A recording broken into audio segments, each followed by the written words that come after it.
여러분, 헌재 앞에서 목숨을 바치신 분입니다. 마음에 준비하시기 전에 한 번 더 합시다. 탄핵을 탄핵하라. 탄핵을 탄핵하라.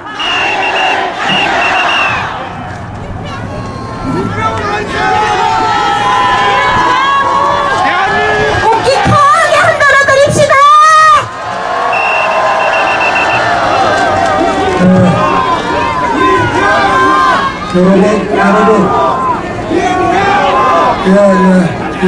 여러분, 사랑하는 여러분, 이렇게 뵙게 돼서 정말 감사하고 행복합니다.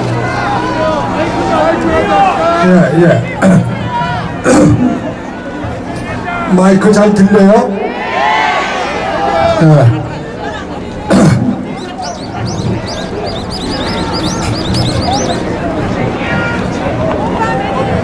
잠깐만 기다려주세요. 제가 안경 좀 쓸게요. 네, 안경 쓰실 동안 우리 김태무 변호사님 오래오래 만수무강하시라고 태극기로 환영합시다. 감사합니다.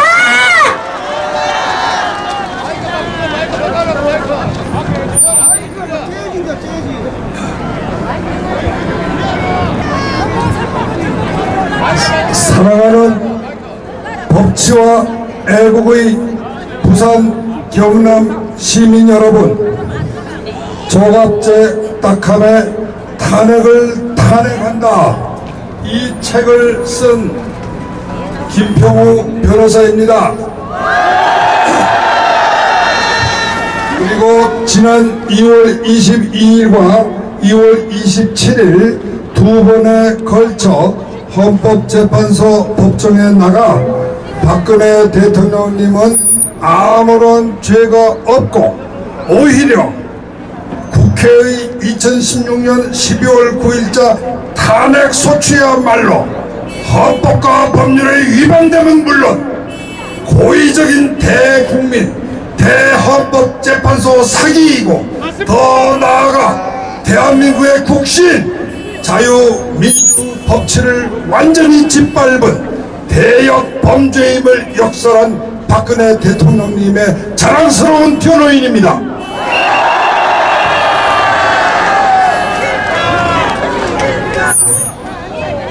부산 시민 여러분, 부산은 500여 년 전 일본의 도요토미 히데요시가 명나라를 치는데 길을 비켜라, 이런 오만한 지시를 우리 조선 임금이 받아들이지 않았다 하여 15만 대군으로 우리 조선 반도를 침략하였을 때 제일 먼저 외적에 맞선 첫 전투에서 오늘 우리 민족이 순국의 피를 최초로 흘린 곳입니다.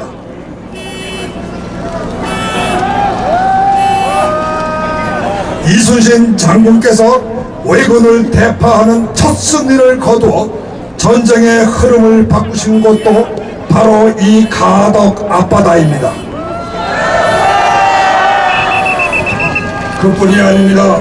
1950년 6.25 사변 때도 북한 김일성의 기습 남침에 대한민국의 국군이 밀려서 낙동강 방어선에서 겨우 숨을 헐떡이고 있을 때 이곳 부산 마산에 경남 시민들이 최후의 보루가 되어 지키지 않았더라면 오늘의 대한민국은 없었을 것입니다. 또 1960년 4.19 사건 때도 자유당의 부정선거에 항의하여 최초로 대한민국 국민이 민주 자유를 위해 피를 흘린 곳도 바로 이곳 부산 마산입니다.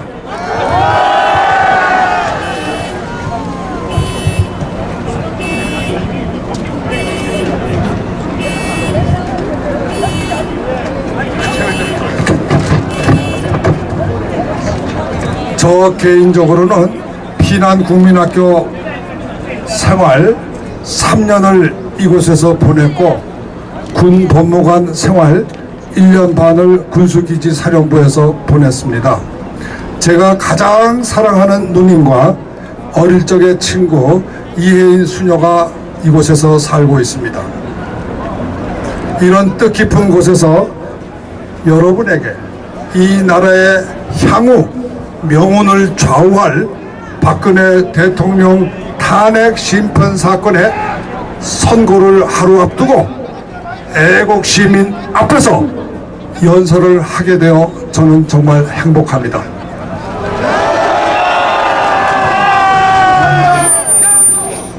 여러분, 이번 탄핵은 단순히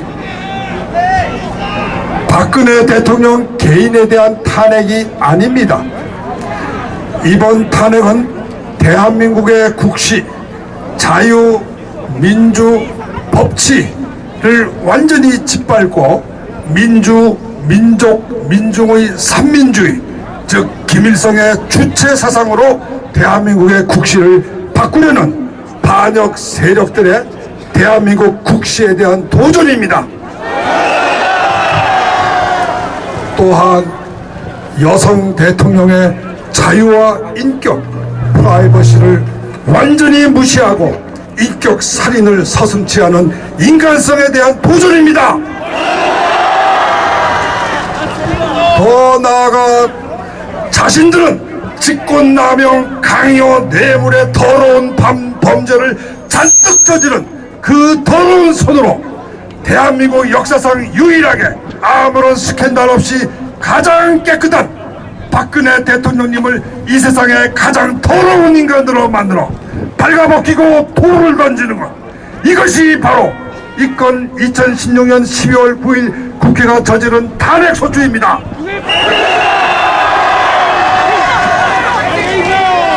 이는 너희들 중에 죄 없는 자만이 돌을 던져라. 역사상 가장 신성한 명령에 대한 도전입니다. 아무 고의 없는 인간의 개인적 실수나 허물을 처벌할 수 있는 것은 오직 신만이 할 수 있는 신의 영역입니다. 우리 인간은 다 신 앞에 죄 많은 피조물입니다. 그런데 저들은 마치 자기들이 신이라도 되는 것처럼 인간 박근혜, 여성 박근혜를 발가벗기고 단두대에 올려 목을 치고 공을 만들어 순진한 어린이들에게 공놀이를 시키고 있습니다.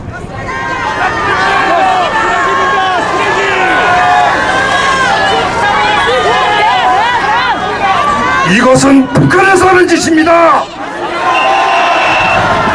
지금 이 땅은 대한민국이 아닙니다. 여러분, 박근혜 대통령님은 우리 국민들이 2012년 직접 평등 보통 비밀 선거에 의하여 적법하게 선출한 완벽한 민선 대통령입니다.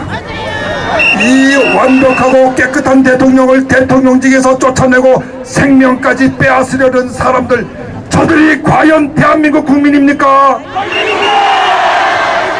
여러분, 저들이 대한민국 국기 태극기를 흔드는 것을 보신 적 있어요?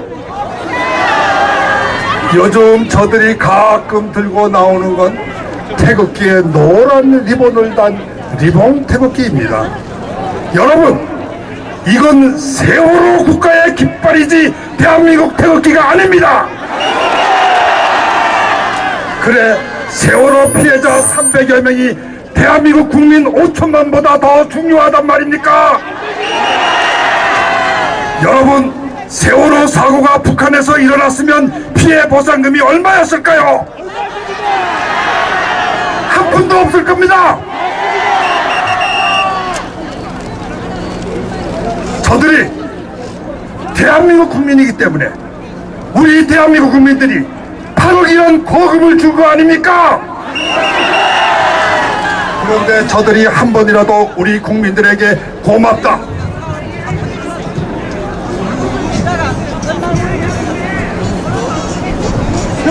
감사한다, 이 과분한 보상금을 대한민국을 위해서 값지게 쓰겠습니다, 이렇게 단 한마디라도 말한 적이 있습니까?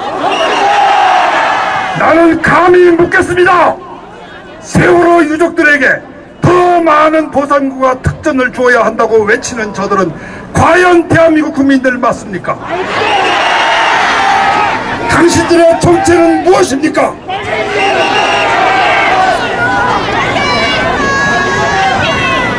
여러분, 저는 지난 며칠간 기자회견과 광고문을 통하여 헌법재판소가 정원 9명이 아닌 8명으로 탄핵 선출을 심판하여 결정을 내리는 것은 헌법 제111조 규정의 명문으로 보나 이정미, 김희수, 이진성 재판관님들의 종전 판결례를 보나 여러 원로 법조인들의 일치된 의견으로 보나 명백한 위헌이라 온천무효임을 만천하에 알렸습니다.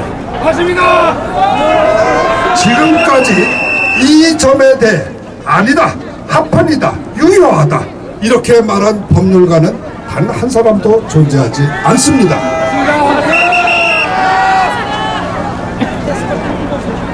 그러니까 헌법재판소는 황교안 권한대행이 헌법이 규정한 신임 헌재 소장을 임명하고 국회가 동의 절차를 마쳐 9명의 재판관을 채울 때까지는 심리는 몰라도 탄핵의 결정을 내리는 그러한 인용인이 기각인이 하는 결정을 내리는 심판을 중단하고 그동안에 심리를 속게 해서 이 사건 탄핵 소추의 목적과 과정과 절차가 헌법에 전혀 맞지 않으므로 소추장 내용에 들어가 살펴볼 필요도 없이 각하되어야 한다는 저와 여러 변호인들의 소위 적법 절차 주장이 과연 맞느냐?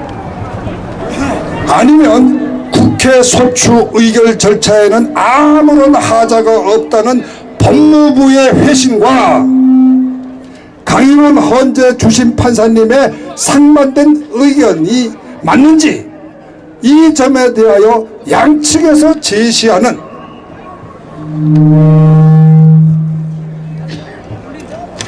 전문가들의 의견과 외국의 선례 각종의 증거를 살펴보고 나서 결정을 내려도 조금도 늦지 않다고 분명히 말씀을 드렸습니다. 맞습니다.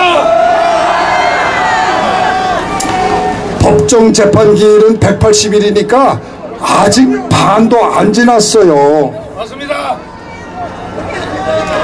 서두를 아무런 이유가 없습니다. 맞습니다. 근데 이거보다 더 심각한 문제가 있어요. 더 심각한 문제가 있어요. 더 심각한 문제는 그동안 검찰과 특검이 조사하였다는 최순실의 비리와 부정, 이게 소위 언론에서 말하는 국정농단이라는 거 아닙니까? 그런데 이 국정농단이라는 것이 아무런 실체가 없는 그야말로 촛불 기자님들이 쓴 소설이라는 것이 점차로 드러나고 있습니다. 이건 대통령 소추장에서 박근혜 대통령의 개인적 잘못을 묻는 것은 오직 한 가지 정도예요. 세월호 사건 7시간 동안 대통령은 뭘 했느냐 이걸 묻는 거예요. 자기네들은 뭘 했는지 감추어 놓고 대통령 한 사람에게만, 여자 한 사람에게만 묻는 거예요.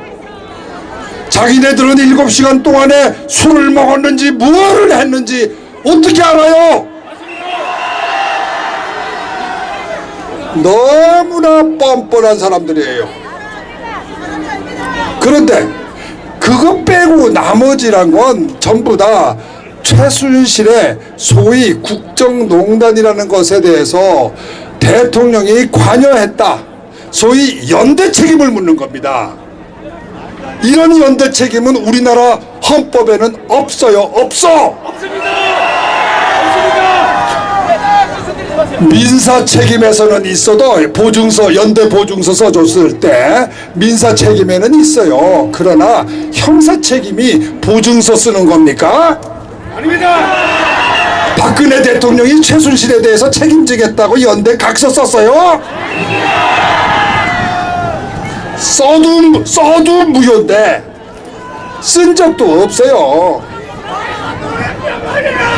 이거는요, 조선시대 때 사색당쟁을 하면서 우리나라 소위 양반이라는 사람들이 자기 당파 아닌 사람들을 무대기로 잡아서 죽이기 위해서 덮어씌웠던 죄, 연좌제를 묻는 거예요. 여러분, 연좌제는 북한에나 있는 겁니다. 대한민국 헌법에는 없는 거예요. 대한민국의 국회의원들이 북한의 연좌제를 대한민국 대통령한테 적용하는 것은 반역입니다.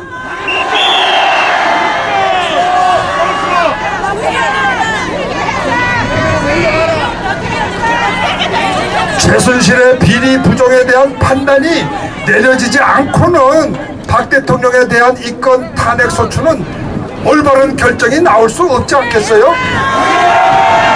아니, 연좌제를 묻더라도 그렇다 이겁니다.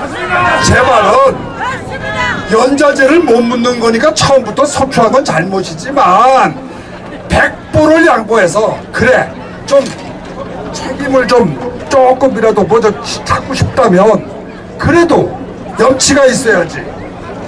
우선은 최순실이 죄인이라는 걸 밝혀야 될 거 아니에요.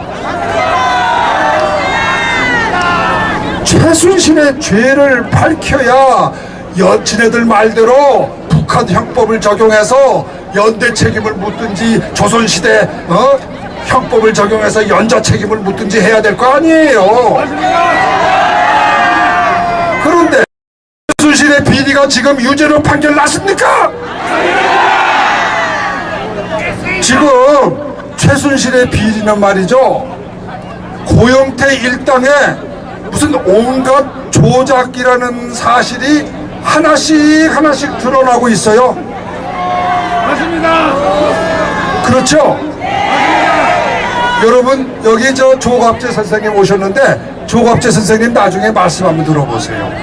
참 그러니까 이게 들통이 나니까 고영태 일당이 지금 잠적을 했습니다.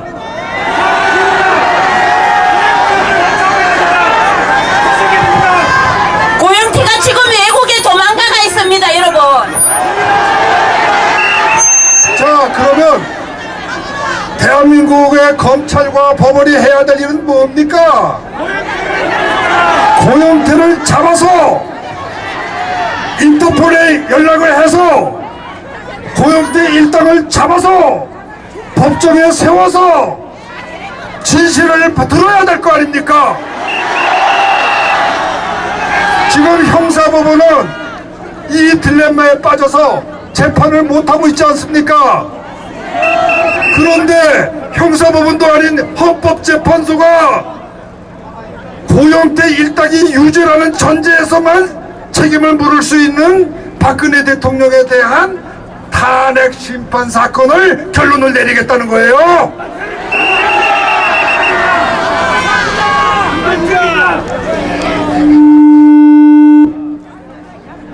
우리 변호인들이 이러면 안 되십니다.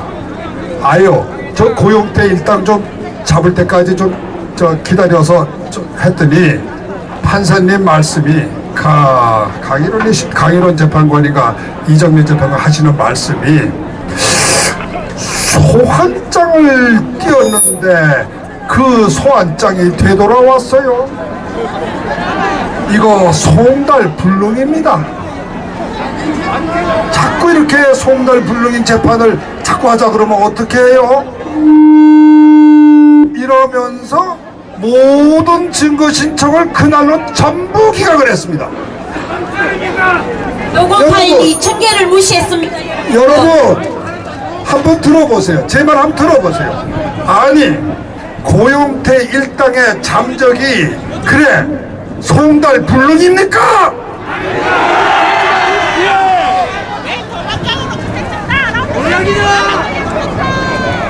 외국으로 달아난 사람을 정유라에 정유라는 젊은 어린 여자애를 인터폴에 의뢰해서 잡아들이는 이 나라의 검찰이 어떻게 해서 고용태 일당에 대해서는 인터폴에다 의뢰도 하지 않는 겁니까? 맞습니다. 고용태 일당이 잡혀와서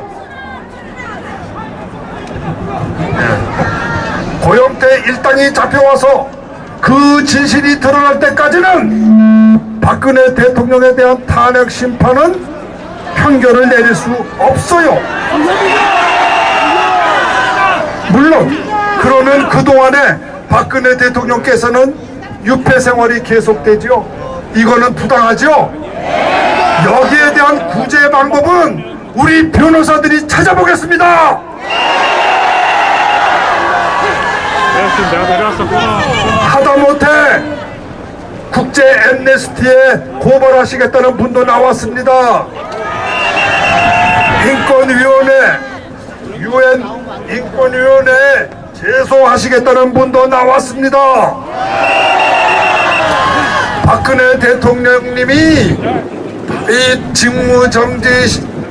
직무정지는 헌법에 위반되기 때문에 즉시 중단되어야 한다는 가처분 신청을 내시겠다는 변호사님도 나왔습니다.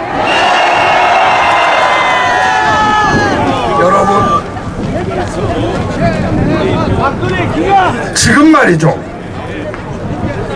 고용태 일당의 조작이라는 사실이 점차적으로 드러나고 소위 진실이 처음으로 6개월 동안 숨어 있다가 진실이 고개를 들고 마침내 삐죽이 올라오려는 이 시점에서 박 대통령에 대한 탄핵 심판을 내리겠다고 하는 것은 정상적인 사람들의 판단력이라고 저는 보지 않습니다.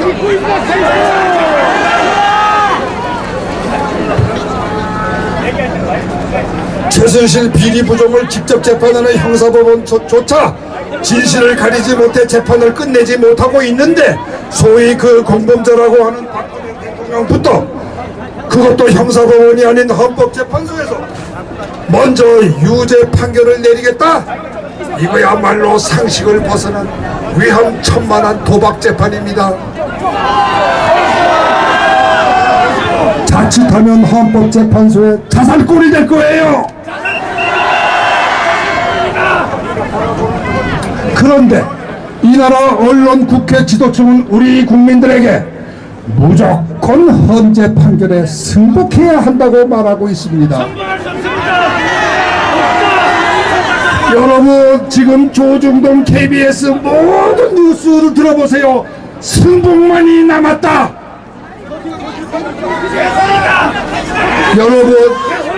여러분, 우리가 사리 구별도 못하는 애들입니까? 승복하고 안 하고는 국민 각자가 판단하여 결정할 일이지, 언론이, 국회가, 원로가 국민들에게 명령할 일입니까? 자기네들이나 승복하라고 그러세요. 우리는 법치에 어긋나는 것은 승복할 수 없습니다. 원천 무효인 판결에 승복할 수 없습니다. 여러분, 법적으로 설명을 드리겠습니다. 이 사건 재판 당사자는 원고가 국회고 피고가 박근혜 대통령입니다. 따라서 법률상 두 사건의 당사자는 국가의 헌법 절차에 따른 판결에 대해 승복할 법적인 의무가 있다. 이건 형식 논리로서는 그렇게 나올 수 있습니다. 그러나 우리 국민들은 이 사건의 직접 당사자가 아니에요. 우리는 주권자입니다. 주권자이기 때문에 그 재판이 잘못된 것인가 아닌가를 판별할 권리가 우리한테 있어요.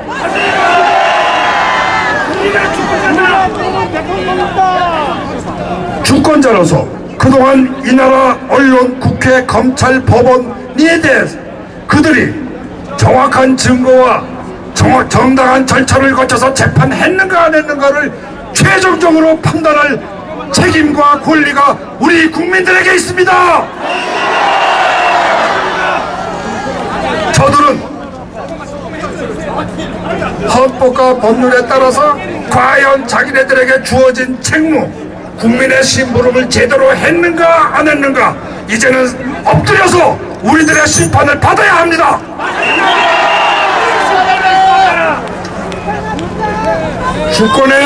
주권자인 국민의 심판을 받아야 할 종들이 주인인 우리에게 무조건 승복을 하라는 것은 적반하장입니다.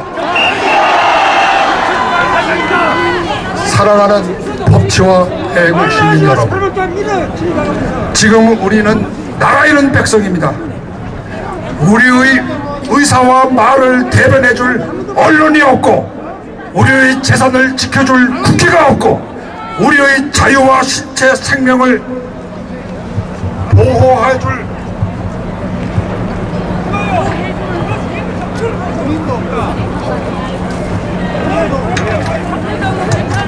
검찰이 없고, 우리의 정당한 주장과 증거를 받아줄 법원이 없습니다.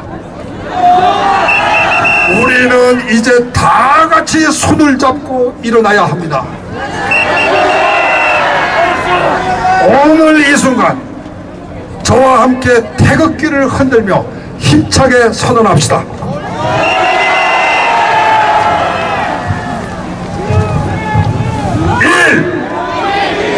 우리는 더 이상 촛불 국회, 촛불 언론, 촛불 검찰, 촛불 법원의 지배를 받는 2등 국민이 아니다. 우리는 1948년 우리 민족의 위대한 성각자, 세계적인 개혁가 이승만 박사께서 세우신 자유민주 법치 대한민국의 자랑스러운 애국 시민임을 세계 만방에 고한다. 여러분,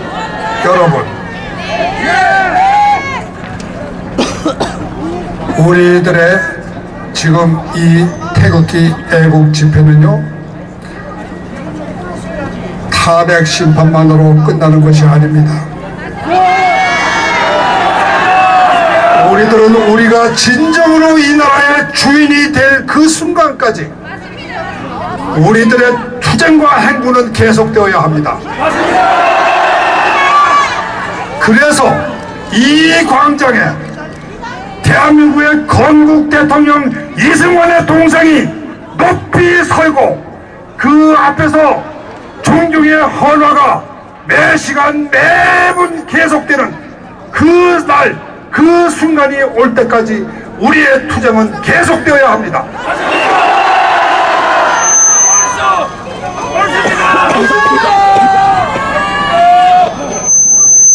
여러분, 헌법재판소가 내린다는 판결이 헌법과 국민 상식에 맞는 심판이기를 기대합니다. 만일 그렇지 않으면 우리는 다 함께 일어나 재판이 무효임을 선언하고 제2의 건국을 향한 행군을 시작합시다. 맞습니다.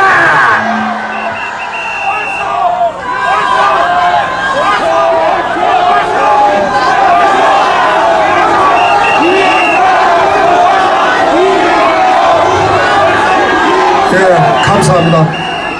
나의 사랑하는 조국 대한민국 영원한